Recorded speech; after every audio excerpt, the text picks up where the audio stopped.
que arrancamos en la cuarentena, hace ya varios meses, pasamos por personalidades de distintas especialidades, muchos políticos, muchos referentes de Juntos por el Cambio, economistas, y obviamente que arrancó con la lógica de, yo soy, bueno, vos sabés, soy vecino de San Isidro, militante político de Juntos por el Cambio en San Isidro, y después se terminó haciendo esto, que arrancamos pensándolo para San Isidro, pero se termina sumando gente en el chat, podés ver, de gente de todos los lugares del país. Ya somos casi 1000 personas que estamos acá y para los que no puedan engancharse porque se queden sin lugar, saben que pueden participar de la reunión por el Facebook. La verdad que lo primero que te voy a decir es algo que no tiene que ver por ahí con el sentido de la charla, pero creo que un poco surgía bastante en las preguntas que dejó la gente, y por ahí podría ser al final, pero también me parece que puede ser un buen comienzo. Es gracias. Mucha gente dejó mensajes muy lindos respecto de tu persona y de lo que transmitís cuando comunicás, en un momento obviamente muy sensible para muchos, para todos nosotros, y muy inédito.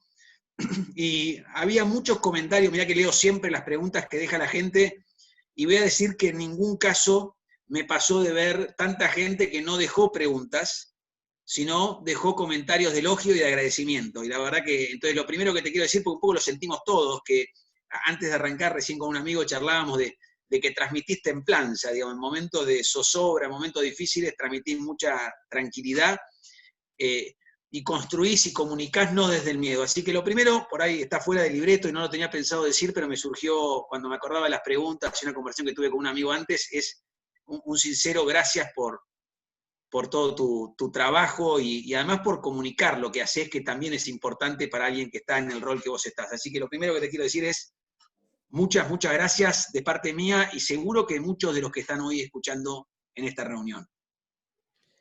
Bueno, Ramón, muchísimas gracias por la introducción. Es una linda manera de empezar un diálogo afectivo, ¿no? Es tratando de cada uno ser valorado por lo que puede aportar. Yo aporto mi parte. La verdad es que yo lo único que tengo siempre son gracias para todos los demás, porque hay mucha gente trabajando mucho, poniendo mucho el cuerpo, mucha gente pasándola mal, mucha gente con problemas.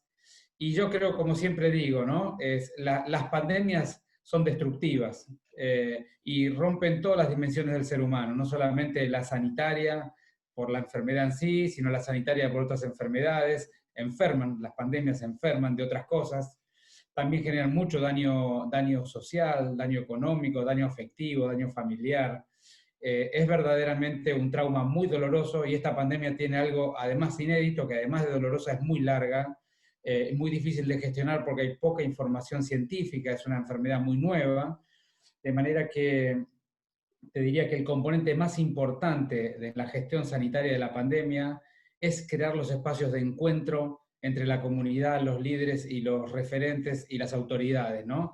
Y ese ha sido un punto para mí muy importante y yo estoy profundamente agradecido, sobre todo a la ciudadanía, de cómo pudo comprender que era momento de buscarnos por las coincidencias, de buscarnos de cómo cuidar al otro, de cómo cuidarnos entre todos, porque acá lo más importante es, dada esta desgracia, es poderla pasar en compañía, ¿no? En compañía, en una estrategia común, en compañía, y si lo hacemos bien, seguramente cuando salgamos de esta desgracia, seremos un pueblo más orgulloso, más integrado, y más comprendiendo la magnitud del otro, ¿no?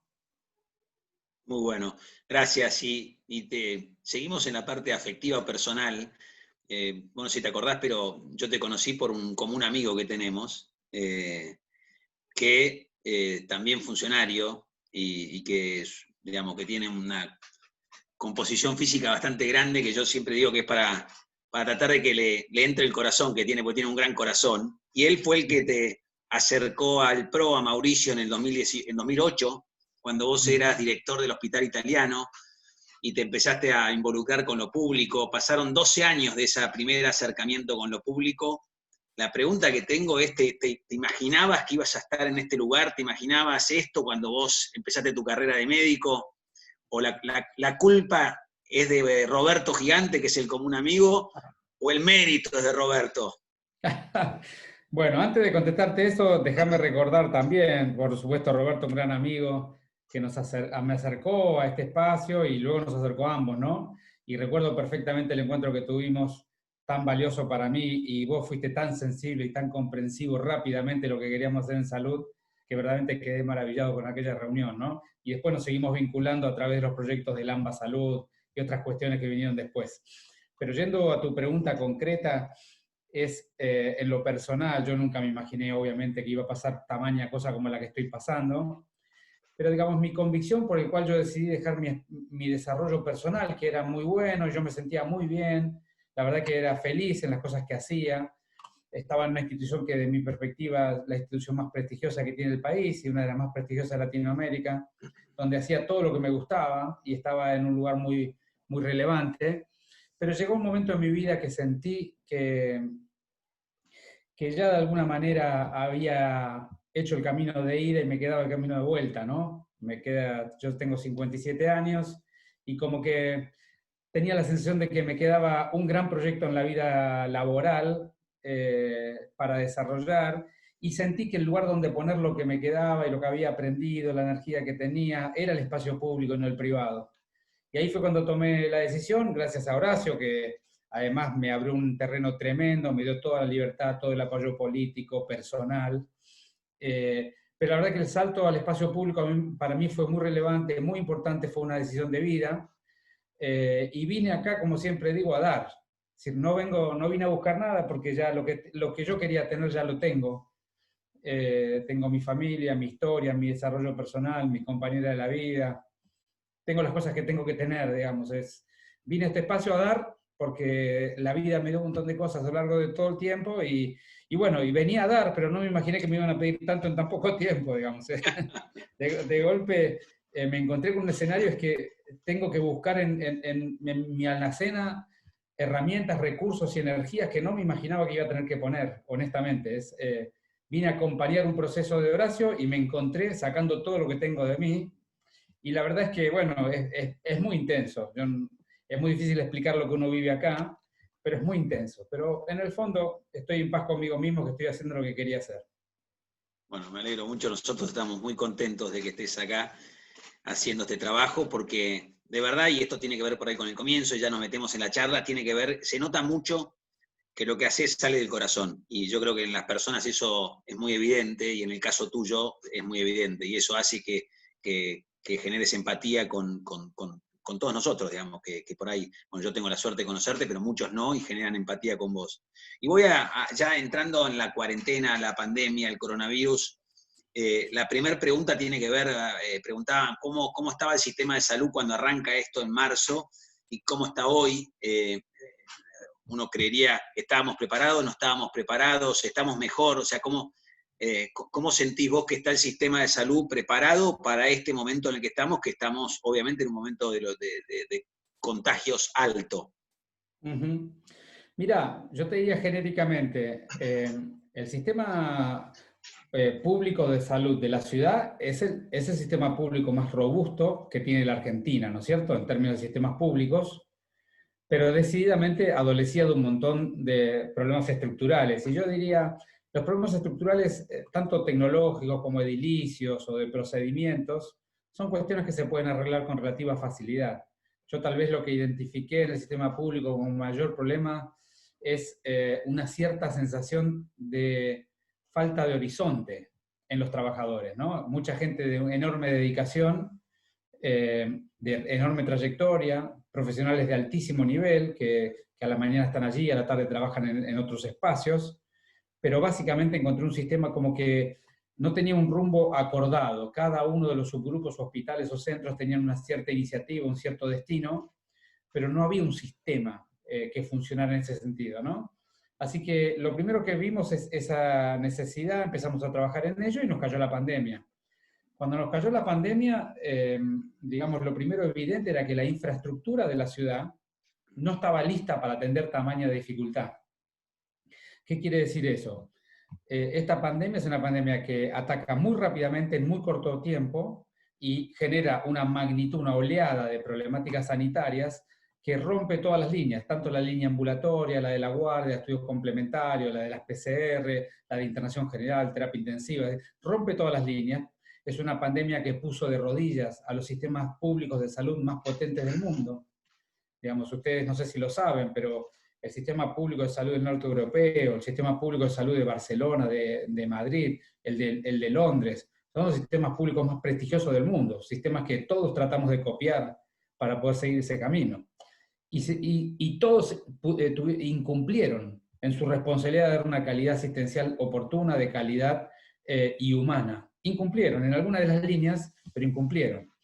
Entonces, la verdad que te das vuelta y ves esa realidad y mirás qué hay en Latinoamérica, y la verdad que el primer momento fue muy duro en términos de cómo gestionar tamaño drama, ¿no? Y en ese sentido quiero valorar, porque hay que valorar las cosas que hay que valorar desde mi mirada, la decisión valiente que tomó el presidente de la Nación. Presidente que es de otro espacio político, con el cual podemos no compartir un montón de cuestiones, pero la verdad que tomó una decisión muy valiente, que Horacio acompañó, por supuesto, que fue una cuarentena precoz, ¿no? Esa cuarentena precoz evitó, desde mi perspectiva, en la ciudad de Buenos Aires, una catástrofe sanitaria en el mes de mayo, que hubiera sido un dolor humano enorme para todos nosotros.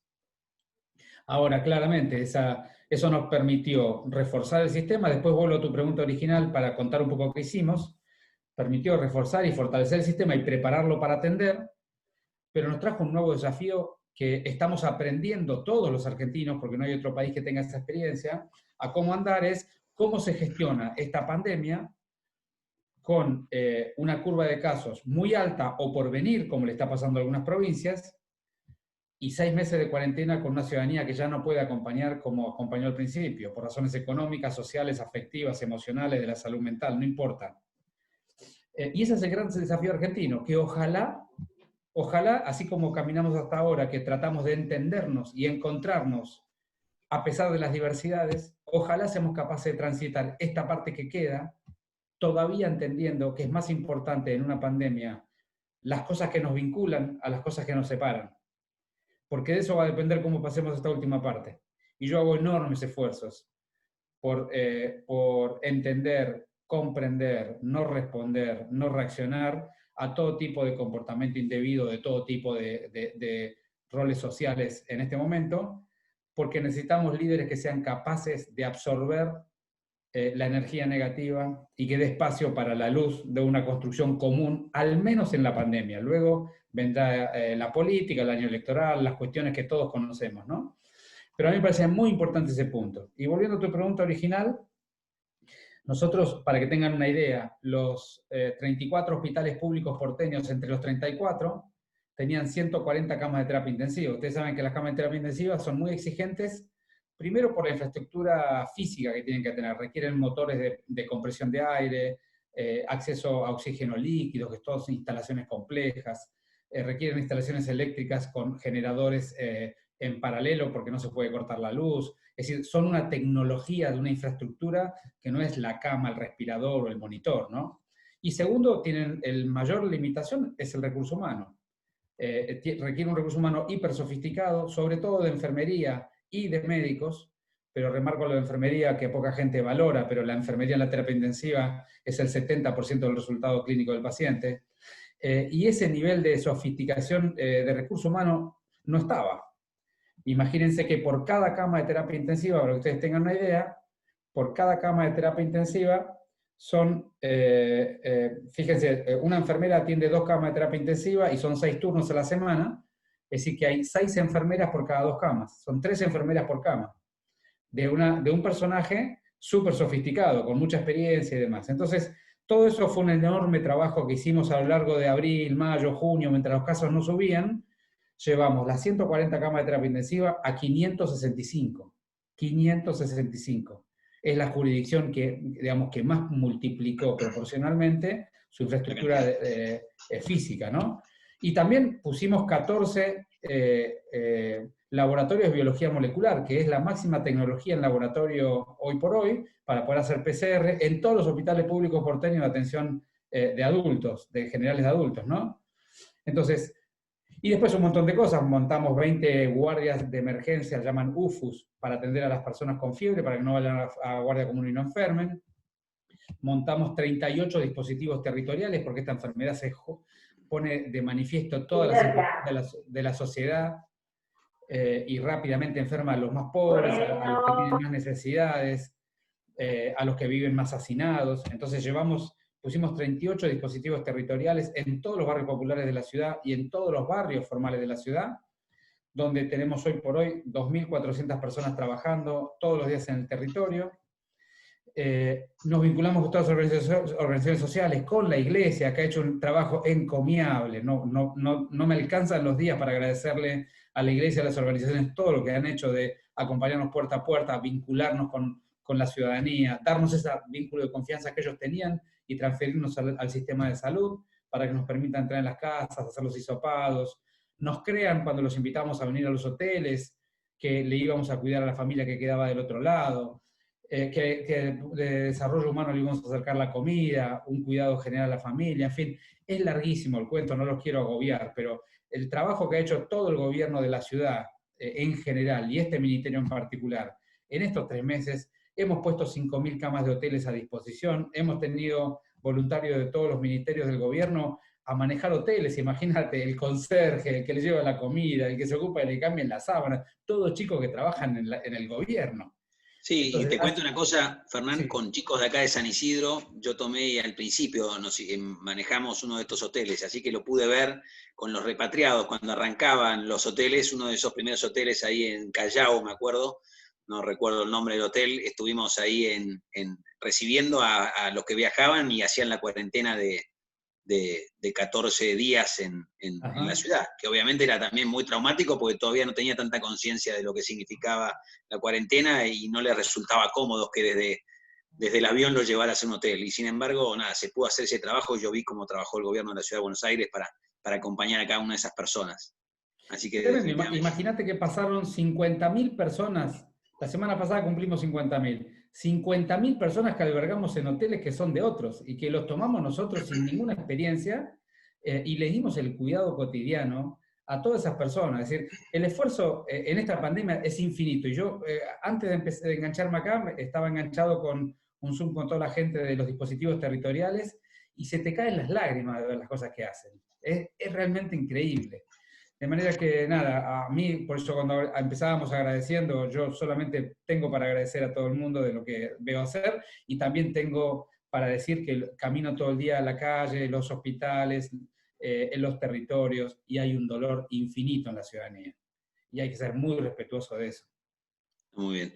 Y ahí voy digamos, había unas preguntas que iban en ese sentido, pero también hablo a título personal. Muchos de nosotros obviamente entendemos este esfuerzo que hizo los gobiernos en general, y bueno, en particular a mí me tocó ver el de la Ciudad de Buenos Aires, pero en algún punto la cuarentena se está haciendo muy larga. Y entonces la pregunta que quizás yo tengo para vos, y hablaba hoy con un amigo en Tucumán, donde se está poniendo más complicada la cosa, si una cuarentena intermitente, o sea, si no se hizo muy largo, si no arrancamos muy temprano, si no debió haber sido intermitente como para acompañar, digamos, yo hoy siento que a la ciudadanía, y hablo a mí mismo, digo, te cuesta encerrarte en un momento donde quizás es donde más encerrados debiéramos estar, porque es donde el virus está circulando con mayor velocidad. Entonces, la pregunta es, ¿arrancó temprano o es lo que se pudo hacer en el contexto que no se tenía información o no? ¿Qué mirada tenés de eso?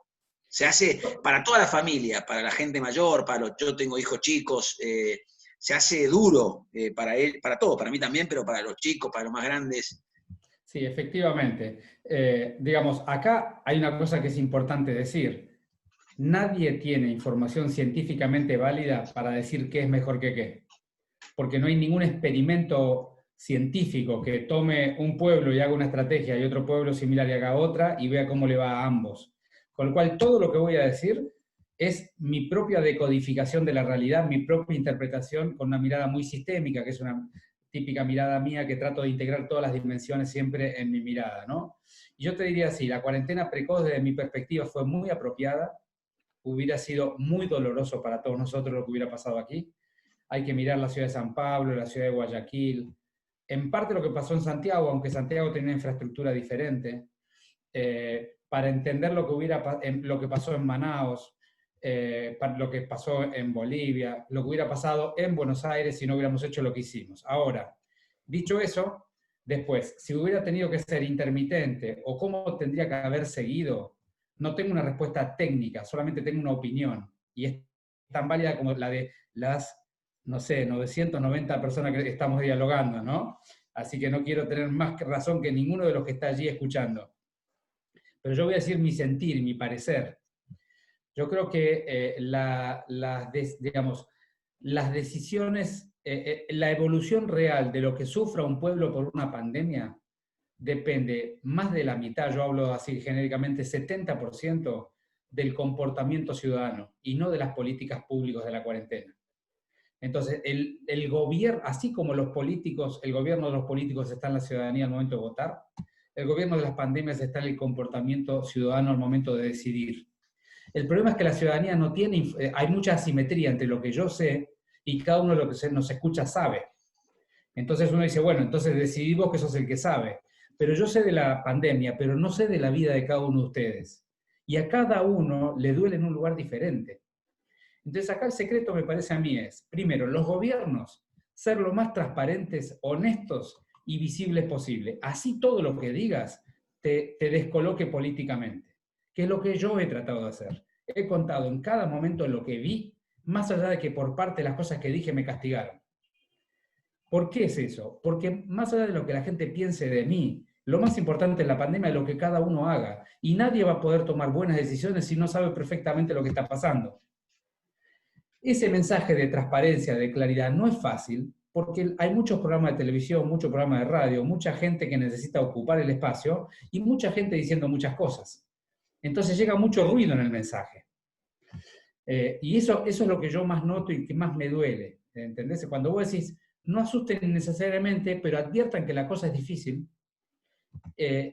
ese mensaje es difícil mantenerlo porque luego aparece gente asustadiza que en televisión asusta y gente que dice que no es como vos decís porque vio en un lugar, en una esquina, cuando dobló la esquina una cosa diferente, y todo se hace una mezcla de comunicación.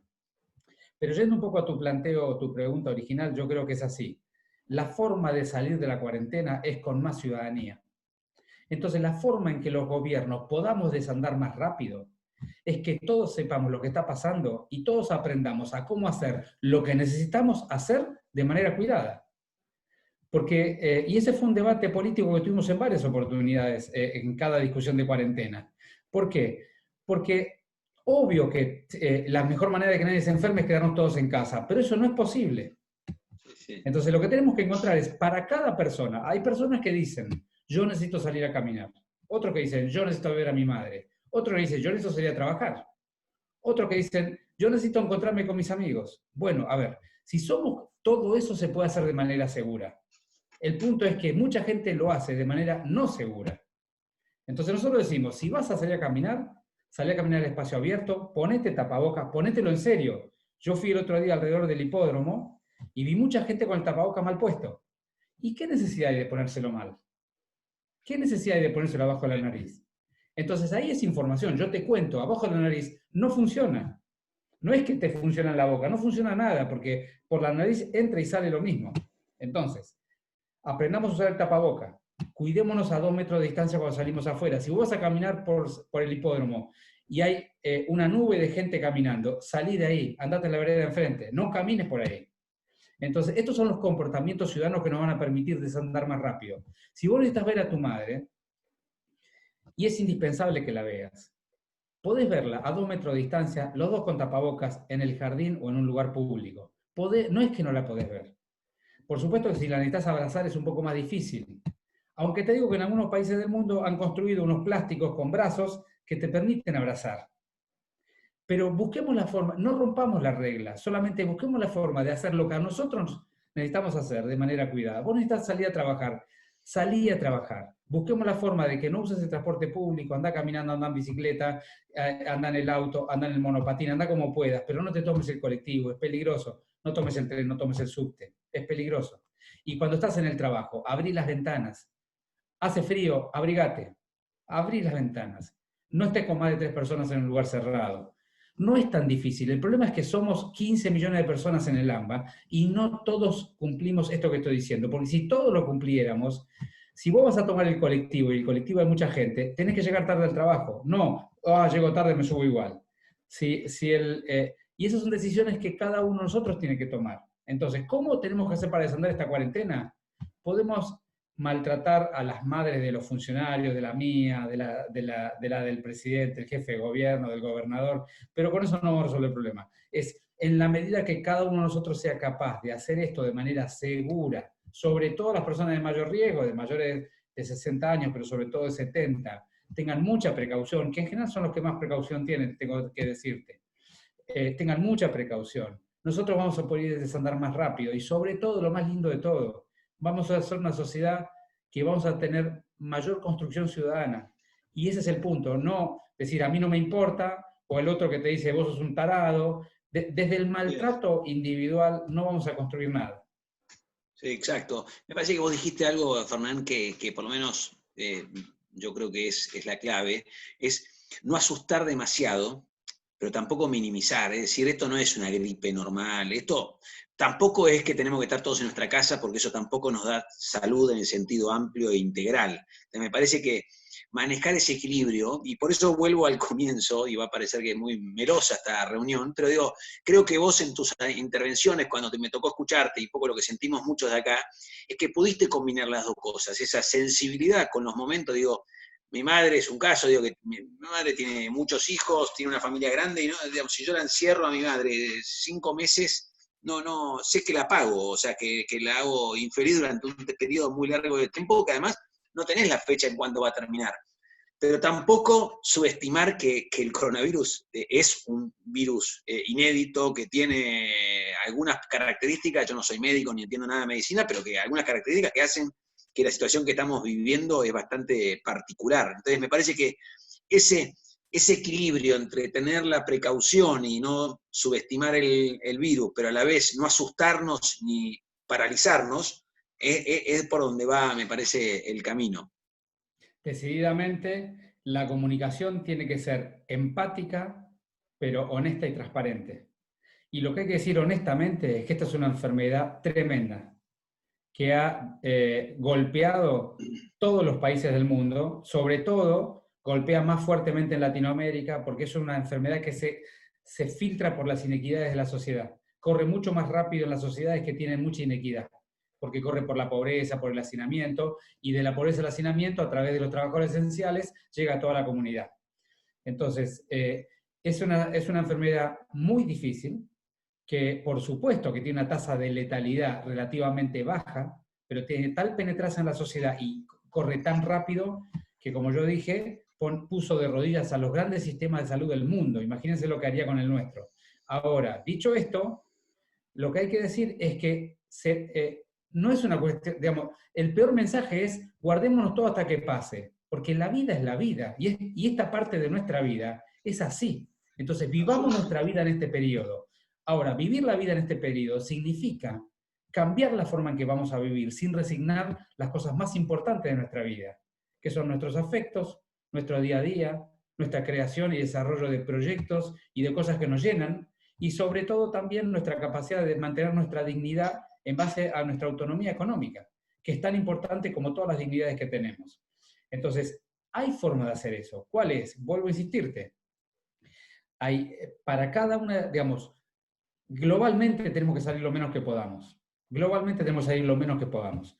Ahora, todos podemos hacer todo si cada uno lo hace de la manera apropiada. ¿Y cuál es la manera apropiada? Toda vez que vayas a hacer algo, tenés que actuar como si estuvieras enfermo. Vamos a poner un ejemplo. Yo lamentablemente no tengo más a mi madre ni a mi padre, pero supongamos que yo necesito ver a mi madre y no doy más. Llevo 5 meses y no doy más. Me dicen que no se puede, pero no doy más. Entonces, yo puedo ir a ver a mi madre. Le pido a mi madre que se ponga en un espacio verde, ya sea afuera en la vereda de su casa, o si tiene un pequeño jardín o un patio, que vaya al patio. Que se ponga un tapabocas, yo me pongo mi tapabocas bien puesto, que me tape en la base de la nariz porque el aire no tiene que entrar por arriba, que me tape en la pera porque el aire no tiene que entrar por abajo. El tapabocas tiene que molestar. Vos tenés que sentir que te cuesta respirar. Si no te cuesta respirar, no está filtrando el filtro, está entrando directo por algún otro lado. Te pones bien el tapabocas, mantenés 3 metros de distancia por las dudas, te tomás 1 metro más por las dudas, la ves, dialogás, y si llegás a tener la necesidad imperiosa de abrazarla, buscás un plástico o uno de esos plásticos de mesa de 3 metros por 3 metros, lo pones entre vos y ella, la abrazás y te vas.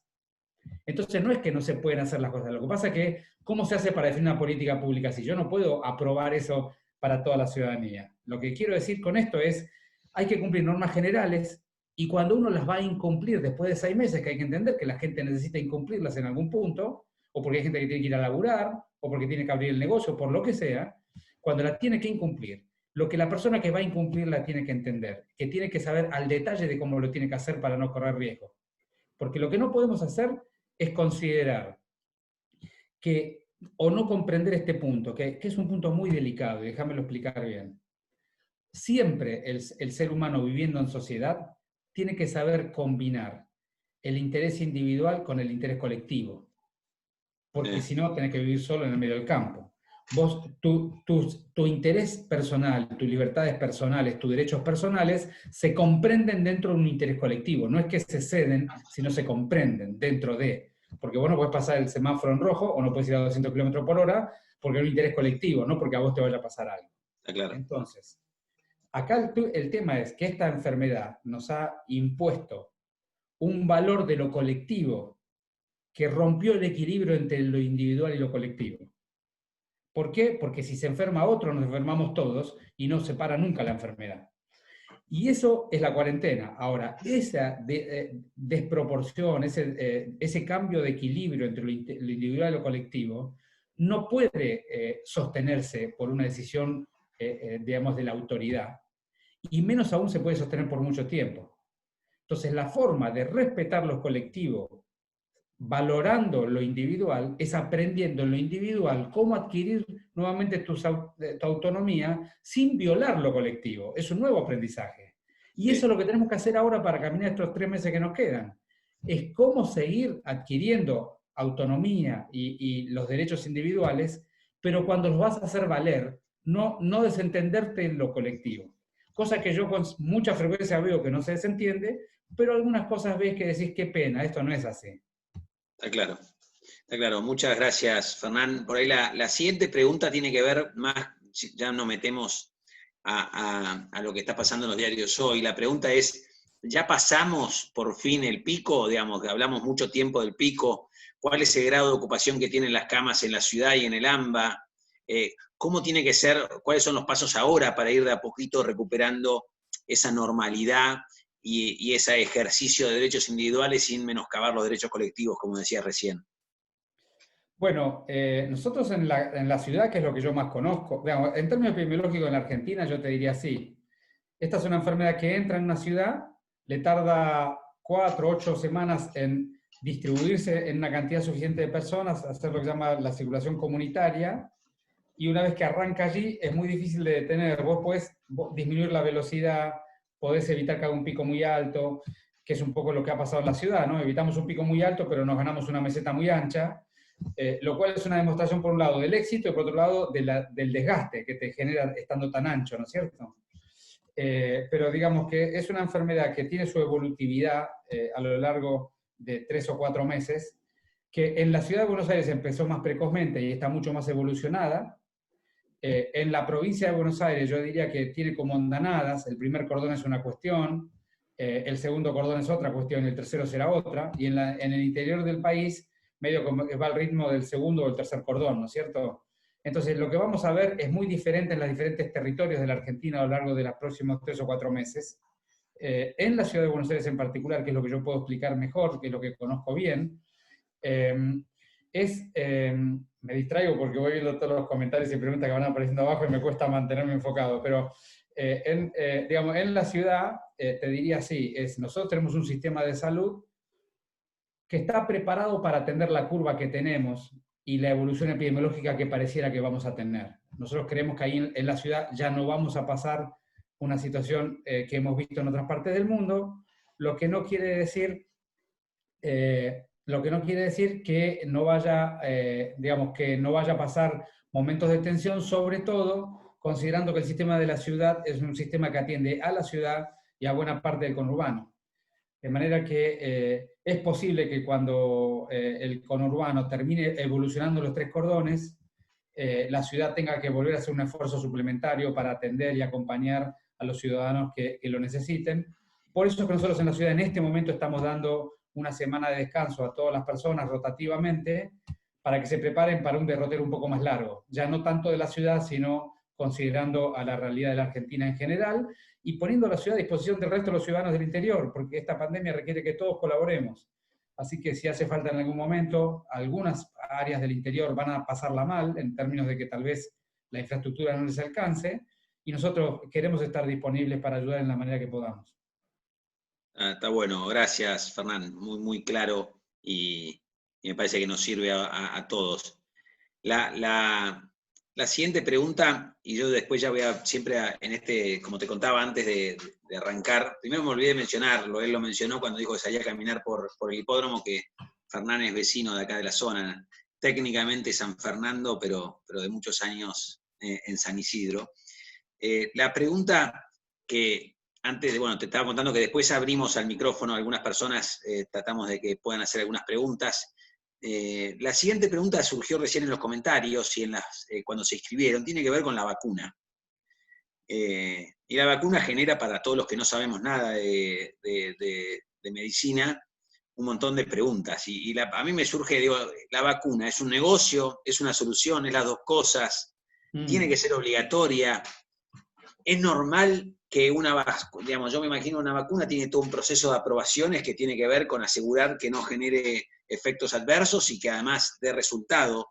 El apuro nos puede llevar a hacer cosas que en realidad técnicamente o médicamente no corresponden. Digamos, ¿tenemos que esperar la vacuna o la vacuna es parte de la solución? ¿No? ¿Cuándo? ¿Qué opinión tenés sobre la vacuna? Bueno, voy a intentar responderte técnicamente y después, si puedo, me enganché con un comentario de ahí pero de por qué atender a los demás si nos critican y demás, voy a volver a ese conceptito porque me parece súper válido charlarlo. Pero vamos a la vacuna técnicamente. Digamos, esta enfermedad ha puesto en tensión todo el sistema científico-técnico del mundo. ¿Por qué? Porque la mayoría de las enfermedades que atendemos los médicos tienen 5, 10, 15, 20 años de experiencia, de investigación, de idas y vueltas, de modelos que a veces pensás que la enfermedad tiene este comportamiento, después te das cuenta que no, que es de otra manera, de experimentos que no estuvieron bien hechos, te dijeron una cosa, pero después la realidad que te dan otra, y de vacunas que llevan 5, 10 años de proceso de evaluación. Esta enfermedad ha roto tanto todo el sistema global que ha obligado a acelerar muchísimo los procesos de investigación, aceleración que tienen niveles de riesgo obviamente mayores a los procesos habituales de aprendizaje científico. Entonces ahí hay que ser muy prudentes, tanto en los tratamientos para dar, y ya vimos varios casos de tratamientos que se presentaron como una gran solución y resulta que no la eran, incluso que podían ser dañinos, y prudentes con la vacuna. En las vacunas hay 3 cuestiones que son esenciales, o si ustedes quieren 4, una tiene 2 partes. Lo primero es la seguridad al corto plazo. Eso significa, si la vacuna cuando se aplica genera un daño en el corto plazo, técnicamente se comporta como un veneno o como una toxina. Hay más de 9 vacunas que ya están en fase clínica, en fase 3, que han demostrado que la seguridad en el corto plazo es muy buena. Solamente da una reacción local, un poquito de fiebre en algún caso, nada importante. La segunda cosa es la eficacia de la vacuna, es si la vacuna es capaz de despertar la respuesta inmune o activa la inmunidad del sujeto, inmunidad preparada para responder a ese germen en particular. Eso se hace habitualmente en fase 2 y hay una cantidad importante de vacunas que han demostrado su eficacia. Algunas más, otras menos, pero la eficacia despierta la inmunidad. La tercera cuestión de la vacuna, que suele ir en la fase 3, que es lo que está hoy en investigación, al menos en 9 candidatas, es si es efectiva. ¿Qué quiere decir efectiva? Si dada la vacuna a un ser humano, más allá de que sea segura en el corto plazo y que despierte la inmunidad, evita que ese ser humano tenga la enfermedad. Porque vos podés tener la inmunidad e igual enfermarte. Esa fase es la que hoy está corriendo, para saber si evita la enfermedad. Y puede evitar la enfermedad de cuajo, o puede hacer que igual tengas la enfermedad, pero tengas una versión muy leve de la enfermedad que ya no importe. El ejemplo típico de eso es la vacuna de la tuberculosis. La vacuna de la tuberculosis que se da en muchos países del mundo, entre ellos el nuestro, no evita la tuberculosis. Lo que hace es que no tengas la forma meningia, la forma más grave que te daña el cerebro. Pero vos la tuberculosis la podés tener. Entonces, la efectividad de estas vacunas no las conocemos aún, y vamos a tener los primeros resultados para noviembre, diciembre, tal vez en alguna un poquito antes de noviembre, en octubre. Cuando sepamos la efectividad, habremos pasado el tercer punto y vendrá el cuarto, que la pregunta es, ¿y cuál es la seguridad en el largo plazo? Para conocer la seguridad en largo plazo, porque hay efectos de las vacunas que tienen que ver con disparar una inmunidad diferente, algunos daños por la propia inmunidad de la gente, eso van a pasar varios años antes de saber la seguridad en largo plazo. Quiere decir que va a haber que tomar una decisión el año que viene, es si nos vacunamos con una vacuna que es segura en el corto plazo, es eficaz y es efectiva, aunque no sepamos en el largo plazo si es dañina. Y esa va a ser una decisión, primero de los gobiernos, recomendada por los científicos, y después de las personas que cada uno decidirá. Por supuesto que los gobiernos propondrán vacunación obligatoria para algunos subgrupos, pero por más obligatoria que sea la vacuna, nadie te va a meter adentro de un cuarto y te va a vacunar. Así que ese cuarto punto va a ser el tema del debate el año que viene, que seguramente será para el mes de marzo, abril, mayo, cuando esté algo de cantidad de vacuna disponible para la ciudad de Buenos Aires o para la Argentina en general. Perfecto. Eso en términos de vacuna en general. No puedo decir más de esto porque cualquier cosa más que les diga sería mentir, porque falta la fase 3 y la fase 4. Entonces, yo puedo tener mi corazoncito, puedo tener mi opinión, pero una entre millones de opiniones que están todos ya opinando en la televisión, ¿para qué les voy a agregar la mía? Yo creo que hay que esperar la fase 3 para ver la efectividad y luego hay que tomar una decisión política. Y después, de la decisión política va a ser una decisión individual. Es, dado esta decisión política, que recomendamos vacunarse a tal y tal subgrupo. Después, ese subgrupo, si quiere vacunar, va a ser una decisión individual. Y volviendo un segundito antes que me des otra pregunta, porque me engancho mucho con ese aspecto, ¿no? Los funcionarios y los líderes de la sociedad no estamos para devolver una agresión con otra agresión. Hay una vieja frase de Gandhi que a mí me gusta mucho, que dice, ojo por ojo y nos quedaremos todos ciegos. No es así, no es así. Los líderes estamos para contener las agresiones emergentes de la sociedad. ¿Y por qué es así? Porque nosotros somos los que tenemos el panóptico para entender todo el fenómeno. Y en la sociedad, las personas que agreden suelen tener un panóptico más reducido o suelen tener una situación emocional que los lleva a la agresión. Y somos los líderes los que tenemos que entender ese fenómeno. Entonces nosotros no tenemos por qué responder a las agresiones, ni de otros líderes, ni de otros funcionarios, ni de otros ciudadanos. Yo tengo el Twitter estos últimos días que se han acordado de todos mis familiares.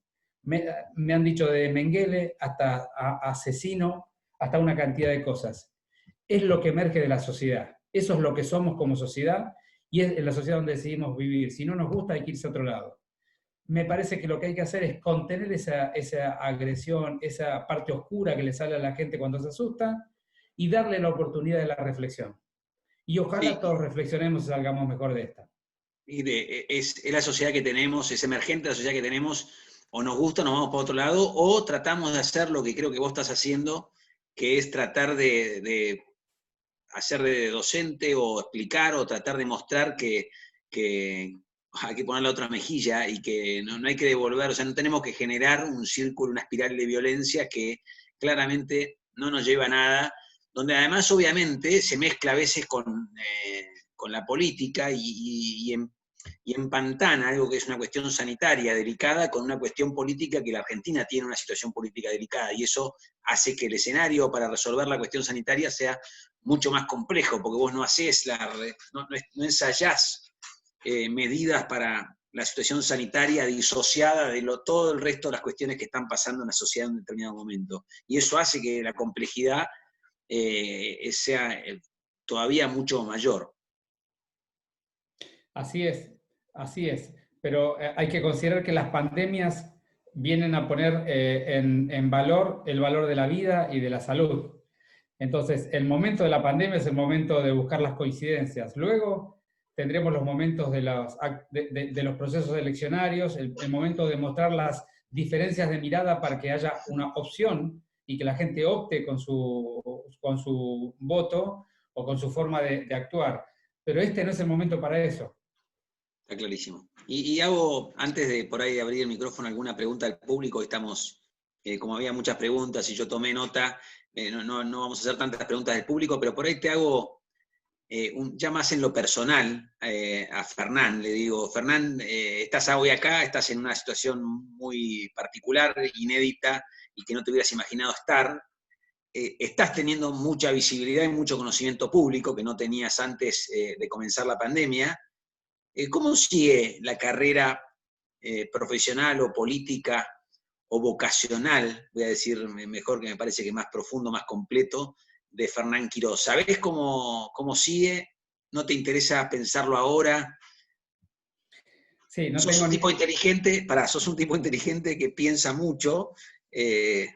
Creo que siempre esas cosas uno las va pensando, y más cuando tienen que ver con lo que uno es o quiere ser, o con la vocación. Así que, nada, algún comentario respecto nos mencionan como eventual candidato, digo, ¿dónde te ves vocacionalmente? ¿Sabés? Yo te diría, al día de hoy no tengo ni idea, pero es un tema que no me ocupa pero ni un minuto de mi energía, vos sabés, no me interesa nada. Tengo el 120% de mi capacidad dedicada al día a día y a la planificación de esto, porque si yo tuviera energía para ocuparme de eso, dedicaría algo de energía a contestar algunas cosas que dicen de mí que no me gustan. Y no quiero gastar nada de energía en nada. Esto es un drama, lo que ves es doloroso. Entonces, no quiero, digamos, no me interesa nada. Me dice, pero ¿y te ves, no te ves y la no sé qué? Y yo siempre contesto lo mismo, no me interesa nada, nada de nada. Ahora, lo que sí es evidente es que mi vida cambió profundamente y que he perdido, yo soy una persona muy planificadora, muy ordenada, muy obsesiva, que voy viendo cada cosa como va, y me doy cuenta que he perdido el control de mi propia vida, eso sí me doy cuenta. Con lo cual, llegará el momento que yo pueda hacer una reflexión de lo que me pasó, y llegará el momento que yo pueda mirar de vuelta a mi interior y decir para dónde, cómo quiero seguir yo. Pero lo que sí tengo claro es que no hay ningún lugar a donde quiero ir. Eso lo tengo muy claro. Es decir, yo soy una persona que valoro tremendamente los procesos y no los resultados. Yo creo que los resultados son la consecuencia de que disfrutás y desarrollas un proceso en tu vida que es el que te hace sentido y te da sentido. A mí me gusta mucho decir siempre que la felicidad tiene que ver con lograr mantener lo más alineado posible tu pensar, tu sentir y tu hacer. Así que lo que vos haces, haga Tu juego con lo que pensar, sentís, a ver, pensar, despacio, sentir y tu hacer. pensar, tu sentir y tu hacer. Entonces, que lo que vos pensás tenga que ver con lo que sentís, y lo que vos sentís y pensás tenga que ver con lo que vos hacés. El grado de felicidad y el bienestar personal de nosotros, de las personas, y yo cuando doy charlas a las personas de la tercera edad, que a veces antes daba charlas, hacía más de médico gracioso, siempre le decía lo mismo, porque hay gente que a veces siente que ha perdido el destino, el sentido de su vida. Y es el sentido de la vida y la felicidad del día que vas a vivir, que siempre es el presente, tiene mucho que ver con buscar esa coherencia interior en tu ser. La sociedad nos va llevando a desarticular esa línea, porque a veces porque te conviene tenés que hacer otra cosa, pero no es lo que sentís. A veces haces algo que no es lo que sentís ni lo que querés porque necesitas. Es decir, que la vida todo el día te quiere sacar del camino. Pero si vos te mantenés en esa armonía, siempre te vas a dormir con una sonrisa. Entonces yo siempre trabajo en eso. Y en este momento mi pensar, mi sentir y mi hacer están muy enfocados y no me dejan levantar la mirada. Entonces te lo digo con toda franqueza. Mucha gente que no me cree cuando digo esto, ¿te imaginas? Porque todo el mundo está calculando si te conviene o no te conviene, si te da para esto, si te da para aquello. Y la verdad es que yo no juego ese juego, no estoy ahí. Yo voy a estar en cada momento viendo mi pensar, mi sentir y mi hacer en cada etapa de mi vida. Me fui al espacio público porque sentí que los ordenaba mejor ahí. Y como te dije al principio, me encontré con este tren de frente que venía con la luz prendida y la bocina prendida, ¿no? Bueno, ya llegará el momento de recomponerme y volver a buscar mi armonía. Hoy no tengo ningún interés de analizarlo de esa manera.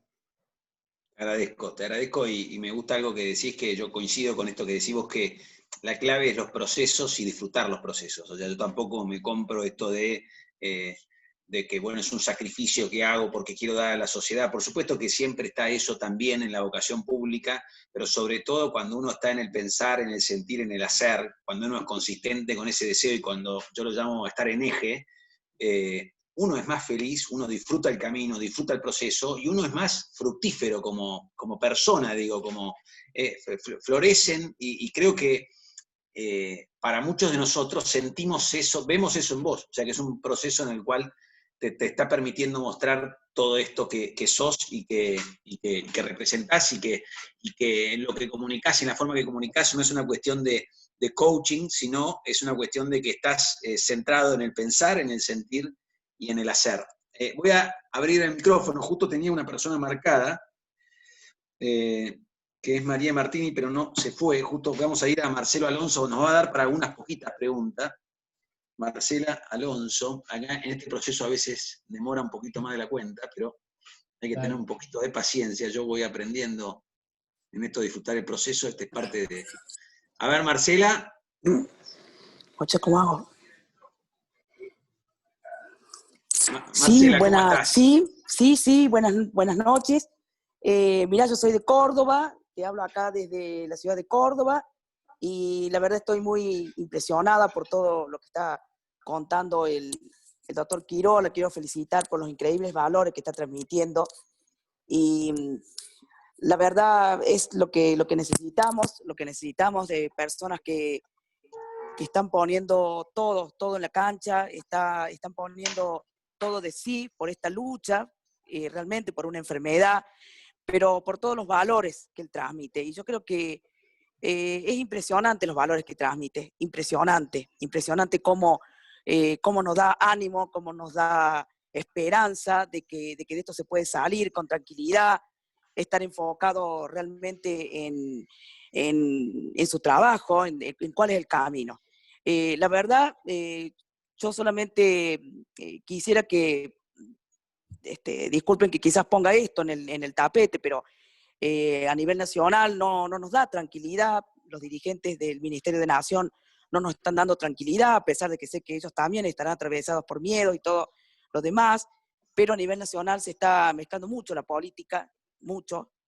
Se mezcla mucho todo lo que es la chicana política y no se está poniendo en valor todo esto, por ejemplo, de la serenidad, de contestar, ir a lo necesario, ir al hacer, a las cosas que se están haciendo.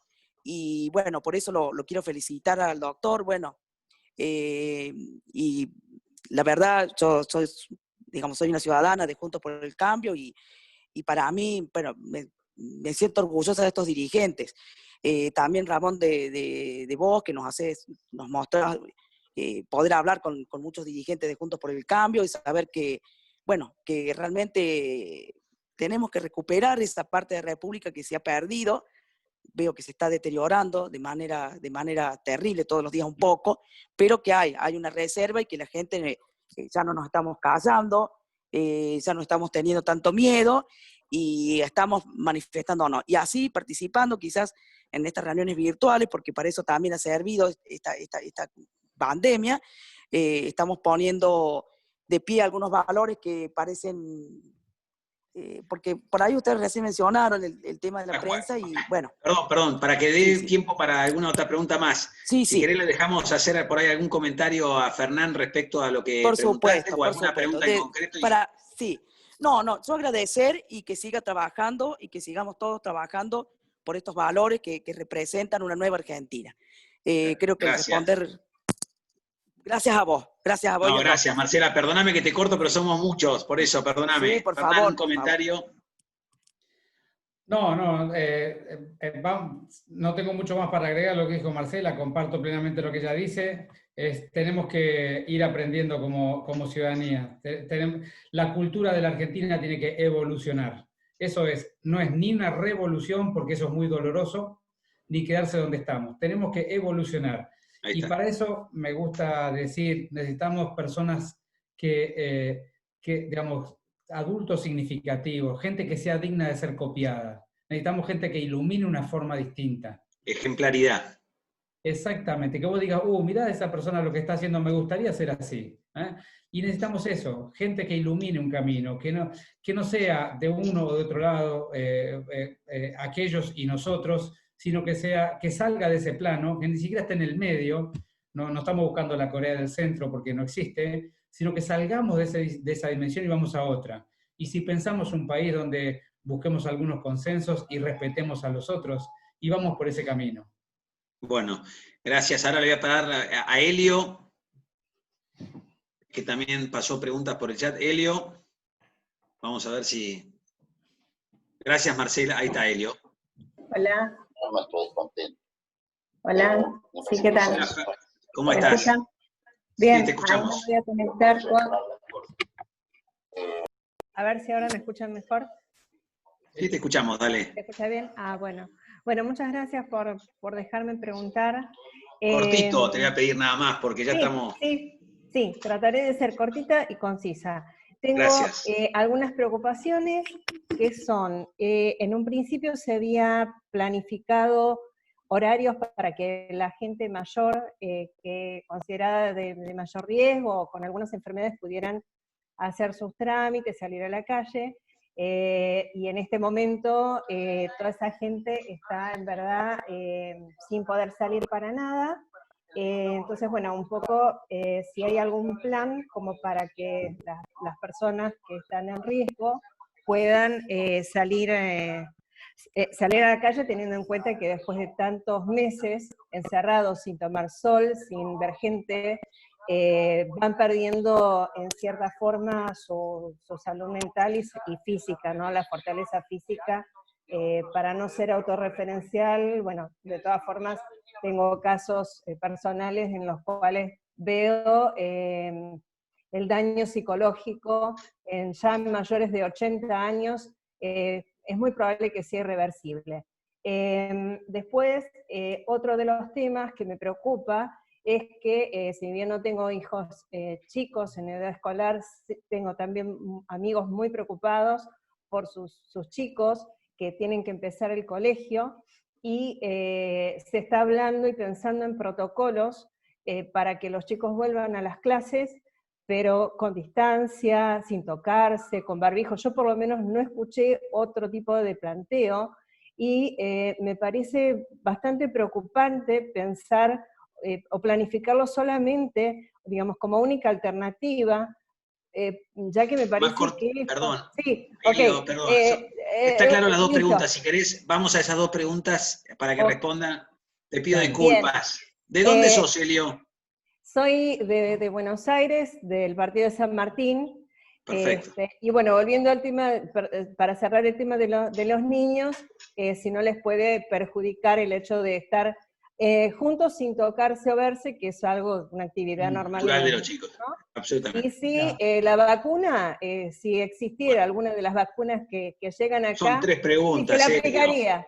Sí, me gustaría saber si se la aplicaría a alguna de las personas de su familia. Gracias. Gracias, Helio, perdóname que te tuve que... No. La más corta, que es la de la vacuna, como te dije, Helio, acá no hay que ser dogmático. Hay que esperar los resultados a fin de año y ahí te voy a poder contestar, de acuerdo a la efectividad que tengan y la seguridad que muestren. Pero vamos a las otras dos que son más complejas para contestar. Primer cuestión, hoy, digamos, hay que entender muy bien que esta es una enfermedad que daña la salud mental y emocional de las personas por múltiples mecanismos.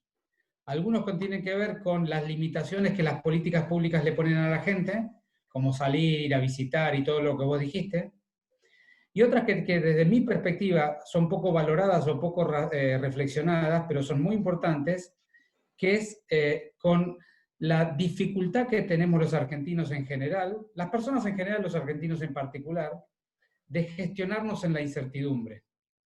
Todos los seres humanos tendemos a buscar certezas, porque toleramos muy mal la incertidumbre. Y esta es una enfermedad que te coloca en incertidumbre en todas tus dimensiones.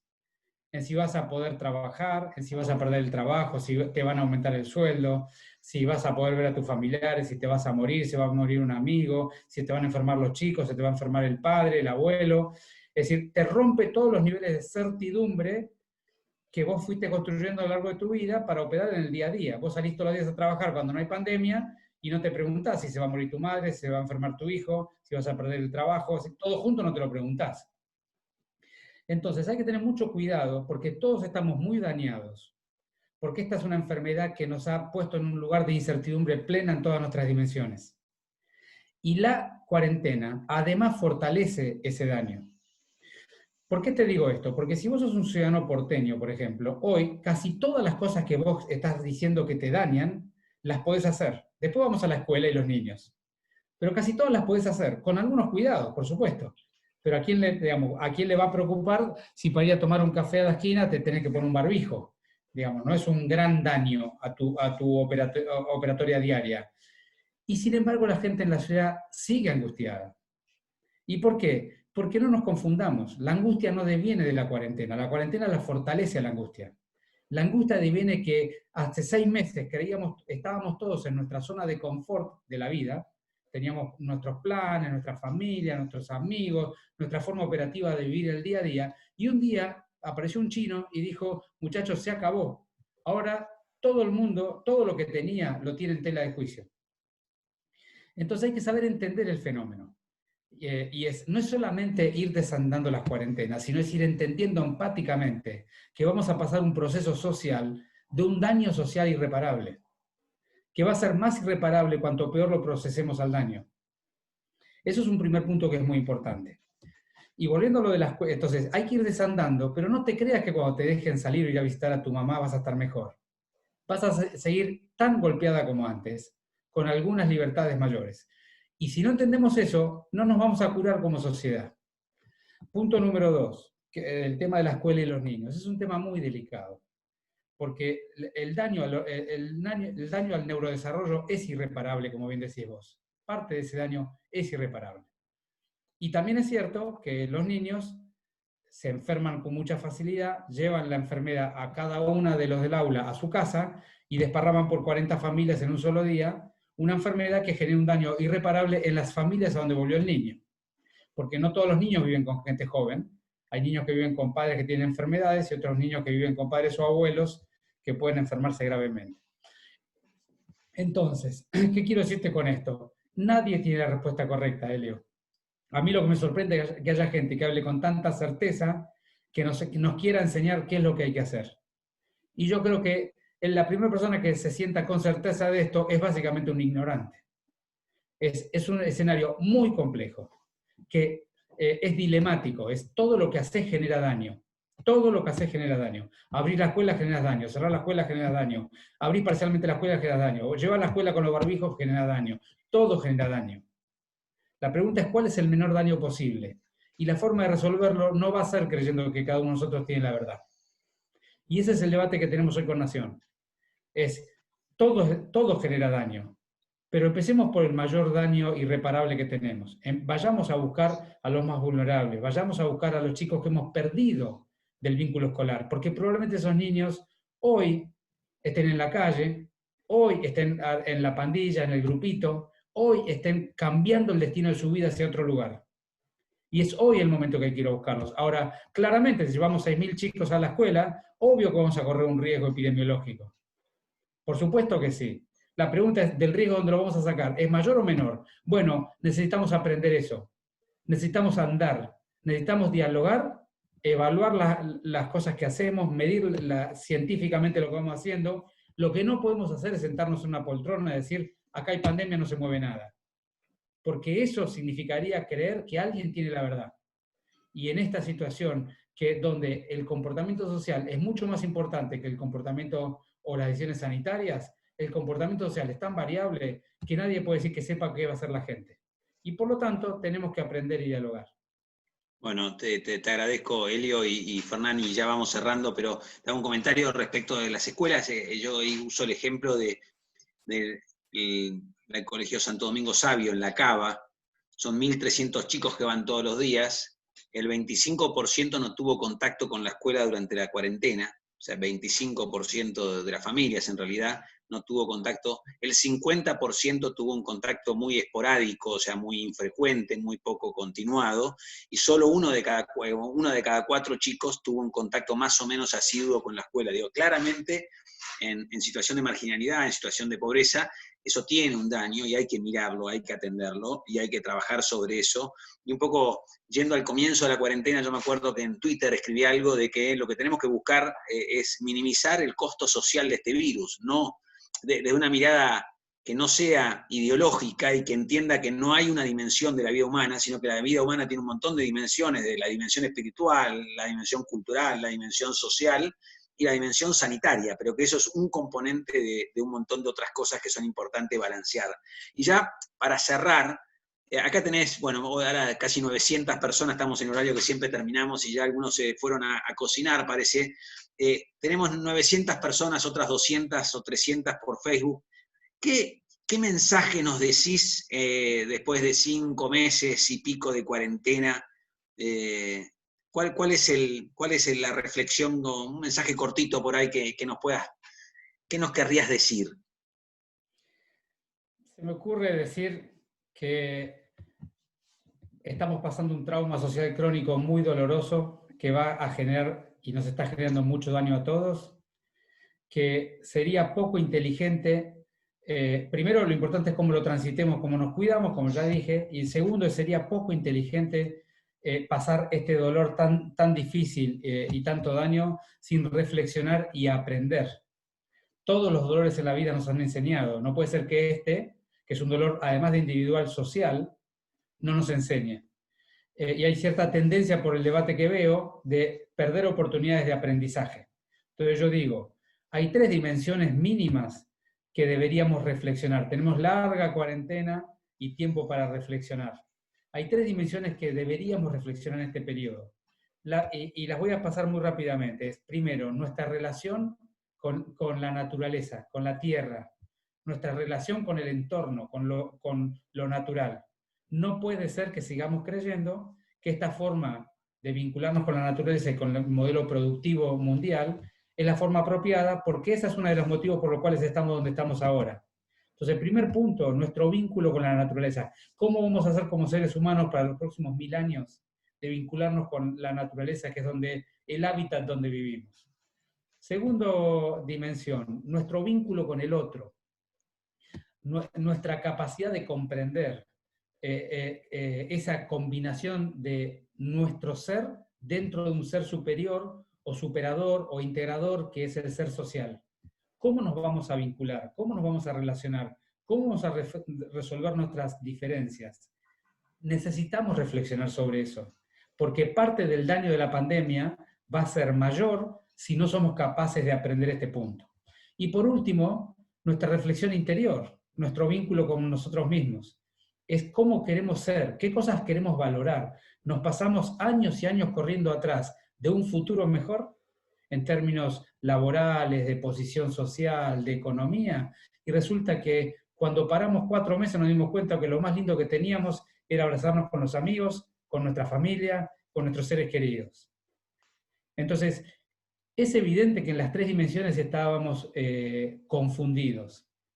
Me parece que es una linda oportunidad y tenemos suficiente tiempo para reflexionar si no deberíamos encarar una nueva normalidad, como le gusta decir a todo el mundo, una nueva normalidad, habiendo reflexionado después de tanto dolor y de tanto trauma, que queremos una estrategia, una operatoria cotidiana y un futuro diferente para todos nosotros.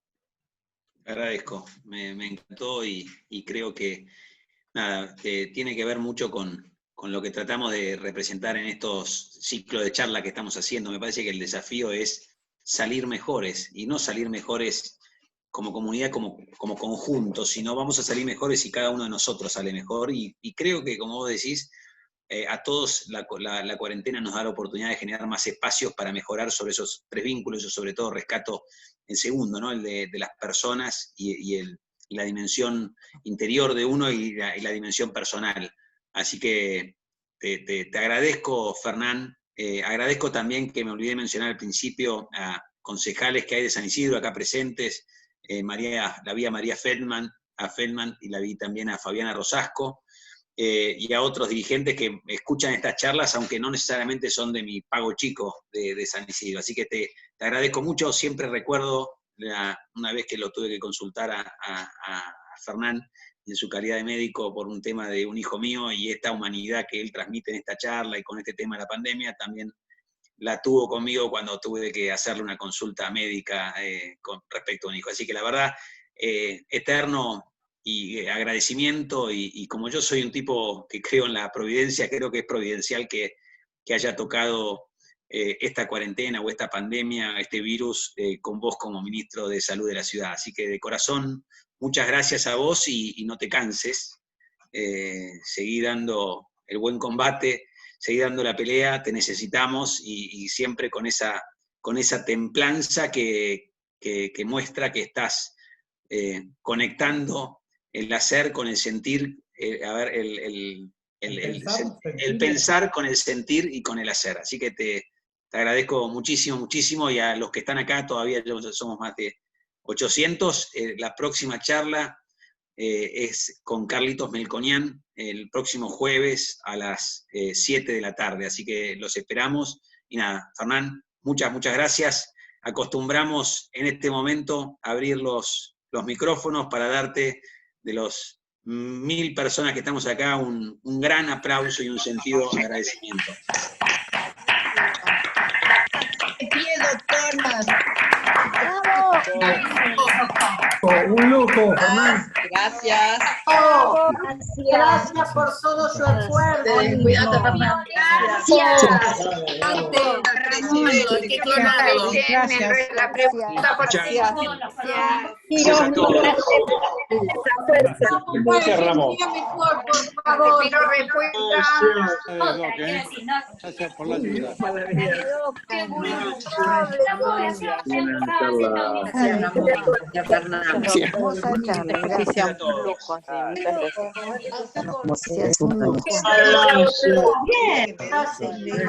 Salir porque estoy en Rob de Shop.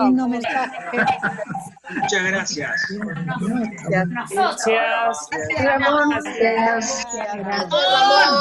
Genio, un genio.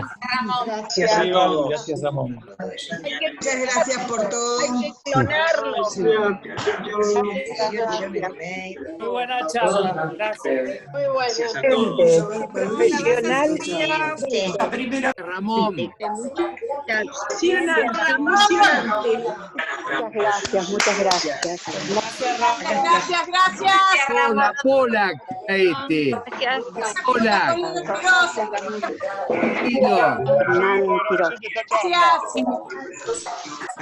Gracias, hasta luego. Gracias, bendiciones. Dios te bendiga, Dios te bendiga.